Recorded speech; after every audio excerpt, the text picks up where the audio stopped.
Country delight buffalo milk ని మా family వాళ్ళకి ఎప్పటి నుండో వాడుతున్నాను. ఈ పాల ఫస్ట్ యూజ్ నుండి నాకు దీనిపైన చాలా నమ్మకం వచ్చింది. Choose Country Delight and live better. చాలా రోజుల క్రితం మా నాన్నకు నాకు మధ్య ఒక సంవాదం గుర్తొచ్చింది.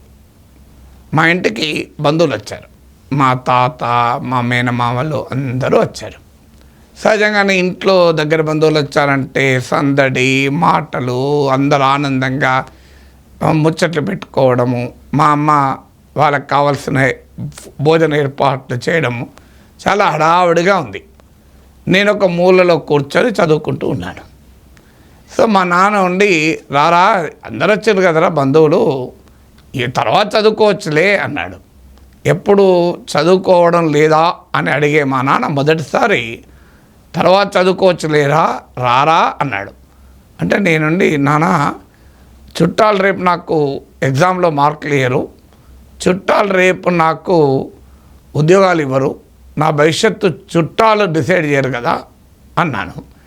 మా నాన్న ఉండి వాళ్ళు వెళ్ళిపోయాక పిలిచి, కాదురా నువ్వు అన్నది తప్పని అంటలేను, అర్జెంట్ ఉంటే చదువుకోవచ్చు, కానీ వాళ్ళ ముందటనే అంటావా అన్నాడు. నేను నవ్వుతూ, కాదు నాన్న మీరు ముందటనే అడిగారు కదా అన్నా. మీరు ముందటనే అడగకపోతే నేను వాళ్ళ ముందట, మీరు అడగకపోతే వాళ్ళ ముందట నేను చెప్పేవాడిని కాదు కదా, వాళ్ళ ముందట అడిగే వరకు నేను దానికి ఆన్సర్ చెప్పాను కదా అన్నాను. మా నాన్నండి వీడి తెలివి, సమయస్ఫూర్తి, మాటకు మాట జవాబు చెప్పగలిగే సామర్థ్యాన్ని చూసి ఆనందపడాలా, వీడి తిక్కను చూసి బాధపడాలా అని మా అమ్మతో అన్నాడు. మా నాన్న ఆశీస్సులే ఈరోజు నేను మాటకు మాట జవాబు చెప్పగలిగే స్థాయిలో, సమయస్ఫూర్తితో మాట్లాడగలిగే స్థాయికి చేరుకున్నాను. సో అందువల్ల మన జీవితంలో ఎప్పుడైనా గుర్తుంచుకోవాలి, what I believe, work is worship. అంటే పని చేయడమే ఆరాధన, పని చేయడమే మనకున్న ఒక తపస్సు లాంటిది. నాకు ఒకరోజు ఒక గొప్ప రచయిత, కవి ఒకరోజు ఫోన్ చేశారు. సో ఫోన్ చేసి, సార్ మీరు తపస్సు చేస్తున్నారు సార్ అన్నారు.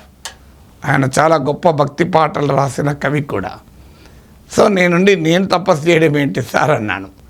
అంటే అధ్యయనం చేయడము, నిరంతరము దాన్ని ఇతరులకు చెప్పడము, అధ్యయనము అధ్యాపనం కూడా తదేక దీక్షతో చేస్తే తపస్సే కదా.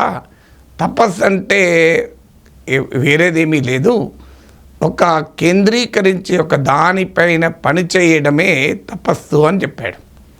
చాలా ఎందుకు ఈ మాట చెప్తున్నానంటే, చాలామందికి ఒక లక్షణం ఉంటుంది, ఎలా మనము చేస్తున్న పని నుంచి ఎలా తప్పించుకోవాలి, for slightest of the reason కూడా దాని నుంచి డైవర్ట్ అవుతూ ఉంటాను. చాలా సందర్భాల్లో నేను చూస్తుంటాను. మా నాన్నమ్మ జపం చేసేది, రోజు జపం చేస్తూ మధ్యలో టైం చూసేది, సీరియల్ టైము. ఎవరినో అక్కడ ఉన్న, అరే ఆ సీరియల్ బెటరా, టీవీ బెటరా అనేది. ఎందుకంటే జపం కంప్లీట్ అయ్యే క్షణానికి వెంటనే మళ్ళీ సీరియల్లో ఏదో పోకూడదు అని. నేను నవ్వుతాను, నానమ్మ నీ జపం దేవుని పైన లేకుంటే ఆ సీరియల్ పైన అంటే, ఏ పోరా నువ్వు అట్లా అంటావు, దేనికి అదేరా అనేది మా నానమ్మ. సో ఎందుకు ఈ మాట చెప్తున్నా అంటే, మనకు చాలా పెద్ద సమస్య ఏంటంటే కాన్సన్ట్రేషన్. మీరు తల్లిదండ్రులు అడగండి, పిల్లల్ని అడగండి, నేను చాలా స్కూళ్ళు తిరిగి అడుగుతుంటాను, ఏంటి మీకున్న అతిపెద్ద సమస్య అంటే, సార్ దేనిపైన కాన్సన్ట్రేట్ చేయలేకపోతున్నాం, ఎక్కువసేపు ఒక దాని మీద దృష్టి పెట్టలేకపోతున్నామని. మరీ ముఖ్యంగా చదువు మీద దృష్టి పెట్టలేడు. సినిమాలో 2.5 గంటలు కాన్సన్ట్రేషన్తోనే చూస్తారు. ఎక్కడ బోర్ కొడుతుందని మధ్యలో చిట్టీది అయిపోతారా, ఇంటర్వెల్లే వెళ్తారు. సో నాకు కేంద్రీకరించలేకపోతున్నాను ఏ ఒక్క దానిపైన అనేది నిజం కాదు. అదే నిజమైతే సినిమాలో ఇంటర్వెల్ అయ్యేదాకా 1.5 గంటలు ఎవరు కూర్చోరు. బయటకు వచ్చి టీ తాగడమో, చిప్స్ తినడమో, బయటకు వచ్చి స్వీట్ కార్న్ తినడం చేయాలి కదా, చేయరు కదా. ఎందుకు, విరామంలో ఇంటర్వెల్ టైంలో కూడా సగం మంది లోపలే కూర్చుంటారు, బయటకు రారు. అంటే అర్థం ఏంటి, అన్నిటిపైన కాన్సన్ట్రేషన్ లేదు అనేది నిజం కాదు. ఉండాల్సిన తమకు ఆసక్తి ఉన్న దానిపైన, ముఖ్యంగా ఎంటర్టైన్మెంట్ పైన బ్రహ్మాండంగా కాన్సన్ట్రేషన్ ఉంటుంది. లేనిదెక్కడ అనేది ఉపయోగపడే ప్రొడక్టివ్ యాక్టివిటీ పైనే ఉండదు. అందువల్ల అందుకే మనము ప్రతి అందులో ఈ ఆధునిక కాలంలో మొబైల్ ఫోన్లు మనం సీరియస్గా వర్క్ చేసుకునేటప్పుడు మొబైల్ ఫోన్ వస్తుంది, లేకపోతే విధవ మెసేజ్లు, దానికి ఒక నోటిఫికేషను, అది టింగ్ టింగ్ అని అంటే అబ్బో వీడు చాలా గొప్పోడు పాపులరు, వీడికి ఎక్కలేని మెసేజ్లు వస్తాయని పక్కోడు అనుకోవాలి. నాలంటాడైతే వీడు పనికి మాలినోడు వాడు పనికి మాలినోడు కనుక ఇద్దరు మెసేజ్లు పంపుకుంటూ చూసుకుంటూ ఆనందపడుతున్నానని అనుకోవచ్చు. కానీ చాలామంది అలా అనుకోరు. సో నాకు ఇన్ని మెసేజ్లు వస్తున్నాయంటే నేను ఎంత గ్రేట్ అని ఇతరులు అనుకుంటారేమో అని భ్రమలో ఉంటారు. అందువల్ల ఆ మెసేజ్లు టింగ్ అనుకునే చూస్తారు. సో ఈ మెసేజ్లు ఏమొస్తాయి, ఎవరి 5 నిమిషాలకో మెసేజ్ వస్తుంది. దీంతో పనిచేసేటవాడు అటువైపు దృష్టి పెడతాడు. అందుకే మనిషిని కాన్సన్ట్రేట్ చేసి పడేయాలి అనేది కూడా ఇప్పుడు ఒక పెద్ద సైన్స్ అయిపోయింది. దాన్నే అటెన్షన్ ఎకానమీ అంటారు. అంటే అటెన్షన్, ప్రజల్ని దృష్టి మళ్లించకుండా తమ వైపే ఉండేలా చూడడం. సో ఈ అటెన్షన్ ఎకానమీ పెరిగిపోయింది.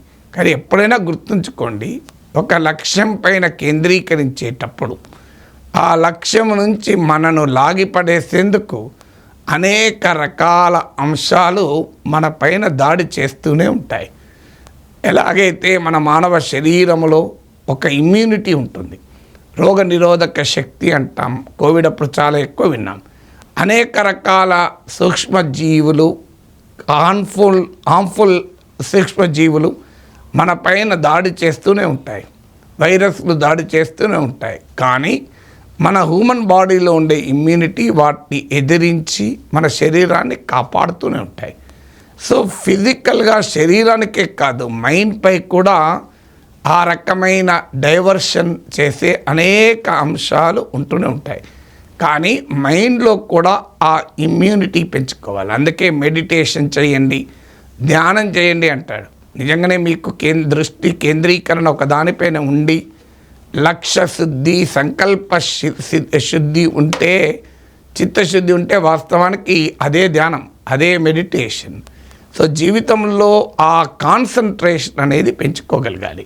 ప్రతి చిన్నదానికి డైవర్ట్ కావడం లక్షణంగా ఉండకూడదు అని చెప్పి మా నాన్న వారించింది తప్పని అంటలేను. మా నాన్న వారించింది నిజం. ఎందుకంటే చదువుకోవడానికి మరో సమయం ఉంటుంది కదా, చుట్టాలు రోజు రారు కదా.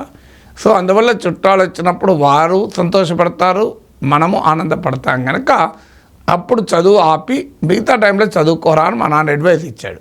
కానీ మిచ్చి చైల్డ్గా ఉండేవాడిని, నేను బాగా అల్లరి పిల్లవాడిగా ఉండేవాడిని.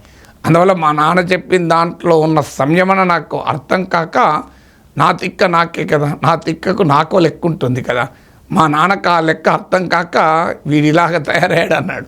కానీ రియాలిటీ ఏంటంటే ఎప్పుడు కూడా రేపే ఎగ్జామ్ ఉంది, అప్పుడు చుట్టాలు వచ్చినా ఎవరు వచ్చినా పట్టించుకోవాల్సిన అవసరం లేదు, ఫ్రెండ్స్ వచ్చినా బంధువులు వచ్చినా. అందువల్ల సమయం ఉంది, ఓకే, సమయం కేటాయించగలిగితే వర్క్ లైఫ్ బ్యాలెన్స్ చేయాల్సిందే, తప్పలేదు. కానీ వర్క్ నుంచి డిస్కనెక్ట్ కాకూడదు, డిస్జాయింట్ కాకూడదు, డిస్ట్రాక్ట్ కాకూడదు, ఎట్టి పరిస్థితుల్లో డిస్ట్రాక్ట్ కాకూడదు. అందువల్ల ఆ రకమైన పర్సనాలిటీని మనం సాధన చేసి డెవలప్ చేయాలి. దానికి ఏకైక మార్గం ఏంటంటే మనం చేసే పనిని మనం ప్రేమించాలి, మనం చేసే పనిలో ఆనందాన్ని పొందాలి, మనము చేసే పని నిన్నటికన్నా ఈరోజు బాగుండాలి అనే తపన పడాలి. ఆ ప్యాషన్ మనకు ఉంటే ఖచ్చితంగా మనకు ఆ కాన్సన్ట్రేషన్ ఉంటుంది. దేనిపైన ప్యాషన్ ఉంటే దానిపైన కాన్సన్ట్రేషన్ ఉంటుంది. ప్యాషన్ లేదనుకోండి, కాన్సన్ట్రేషన్ ఉండదు. మన ఇంట్లో చూడండి, మన అమ్మల్ని అక్కల్ని చూడండి, వంట బాగా ప్యాషన్గా కొంతమందికి ఉంటుంది, వంట బాధ్యతగా మరికొంతమందికి ఉంటుంది, వంట భారంగా మరికొందరు భావిస్తారు. వంట భారంగా భావించేవారు చిరాకు పడుతూ పరాకు పడుతూ చేస్తుంటారు, వాడు చెడగొడుతుంటారు, వాడు బాగా చేస్తుంటారు. వంట బాధ్యతగా భావించేవారు ఓపిక ఉన్నా లేకపోయినా గులుగుతూనో ములుగుతూనో వంటను పద్ధతి ప్రకారం చేస్తారు. కానీ వంట ప్యాషన్తో చేసేవారు అనుకోండి, చాలా రుచికరంగా చేస్తారు, ఆనందంగా చేస్తారు, ఇతరులకు కూడా ఆహ్లాదాన్ని పంచుతారు. అందువల్ల love what you do you should have love in it. అందువల్ల చేస్తున్న దాన్ని ప్రేమించండి, ఆ లక్ష్యాన్ని డిస్ట్రాక్ట్ కాకుండా చేయండి. అందుకే మహాభారతంలో ద్రోణాచార్యుడు కౌరవ పాండవులను పరీక్ష పెట్టినది మనకు గుర్తునే ఉంటుంది. ఒక పక్షిని చూపెట్టి మీకు ఏం కనబడుతుందంటే అర్జునుడు మాత్రమే పక్షి కంటి గుడ్డును చూడగలిగాడు. అందుకే ఆయన సవ్యసాచి కాగలిగాడు.